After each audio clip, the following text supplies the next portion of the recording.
Alright guys, welcome back to Glamoween, a new Halloween themed video every single day. So today I'm doing a little bit different video. We are going to do a cooking video. I am by no means not a professional, and I don't think I'm a professional, so let's just get that out of the way. So the first thing we're doing is, after you get all of the stuff that you need, you are going to melt the chocolate, and you are going to start by drawing an X and then an extra line through that X, and then you're going to connect them in a spiderweb motion. This is a lot easier than it looks. I know it looks really hard, but it's not as bad as you think it is. Once you get the hang of it, it goes by really fast. By the way, we didn't get to put this in the intro or the outro because they broke on the way out of the freezer. So be careful when you're taking them out of the freezer or the refrigerator. I just made them and then put them in the refrigerator or the freezer for about 15 minutes.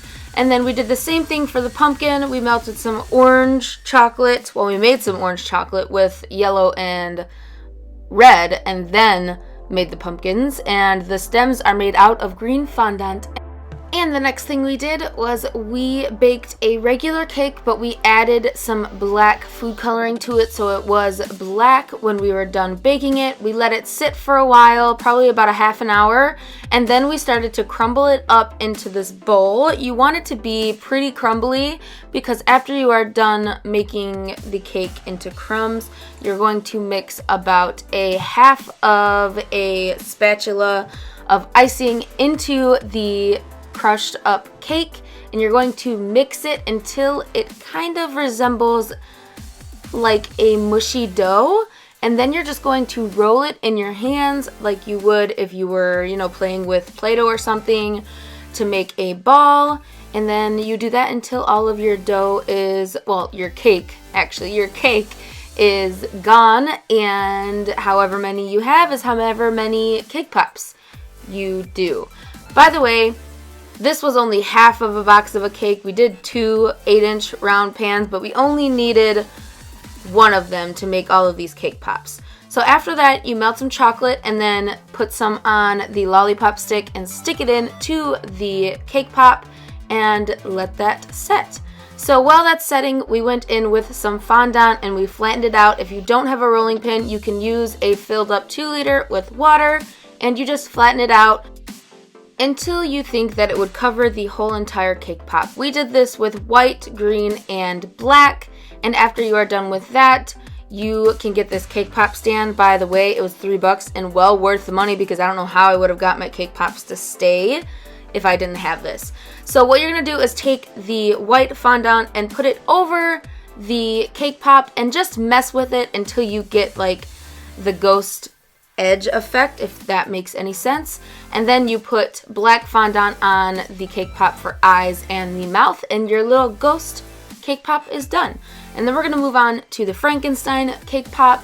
So what you do here is you just cover the whole entire cake pop with green fondant and you smooth it over, and then we got these little googly icing eyes, and we're going to put them on to the cake pop. And after you have them on, I just went in with some regular black icing and made his hair on the top of his head, which was actually really easy, and I thought it was going to be hard, but not so hard.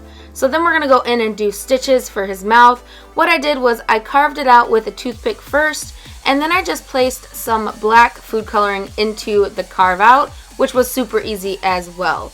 Then we're going to be moving on to the most detailed cake pop in the whole entire bunch. This took so long, I didn't want to do more than one because it took so long. So I did the same thing, the same idea as with the Frankenstein mouth. I drew the spider web out and then filled all the lines in with a toothpick and black food coloring.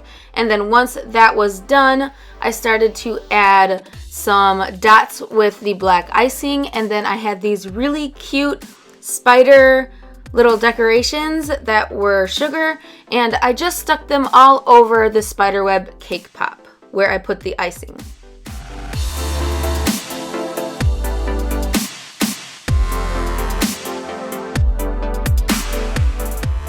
And then moving on to Jack Skellington, all I did was I covered him with white fondant, and then I made his eyes out of black fondant, and then I made his brows with some more white fondant. All I did was roll it in between my hands and then mush it over the eyeballs. And then I did the same thing that I did to Frankenstein, but with his nose and his mouth. And then moving on to the kitty cat, all we did was covered the whole entire cake pop with black icing, and then took some black fondant and made some ears. And then I had some little heart pink sprinkles, and I just glued them onto the ears with some black frosting. And I did the same thing for the eyes, and then I used another one of the hearts as the nose. And then what I did was I rolled some of the fondant in my hands and then made his little hook mouth out of white fondant. And then moving on to the caramel apple, which was the easiest out of everything. All we did was melt some caramel in a bowl on top of a pan with some water in it. And then we rolled the apples in the caramel and then let the excess drip off and then set it down. And then we put fake fingers on it and added some gel icing in red to make it look like blood. And then I painted every other nail black, and that is the finger caramel apples. Super easy and so much fun. I hope you guys enjoyed this video. If you did, please don't forget to give it a like, and don't forget to check out my other Halloween videos. It's Glamoween, which means a new Halloween video every single day. Please don't forget to hit that subscribe button.